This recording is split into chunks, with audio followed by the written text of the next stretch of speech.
Hey, so if you want a simple and professional way to share files with clients or teams, yeah, WeTransfer is a great option. It's fast, easy to use, and doesn't require any complicated setup. In this guide, I'll show you step by step how to use it for business file sharing.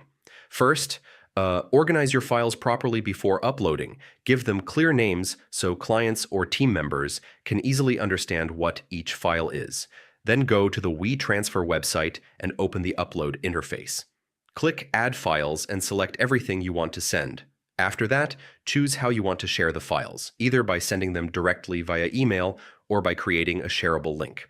If you're using email, make sure to add a clear and professional message explaining what the files are and any important details. Then click Transfer and send the files. Once uploaded, the recipient will be able to download them b'suhlet.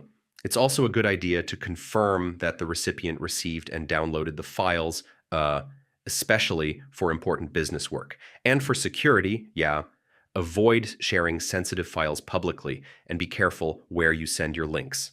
So that's how to use WeTransfer for business file sharing. It's simple, efficient, and works really well for professional use. Hey, so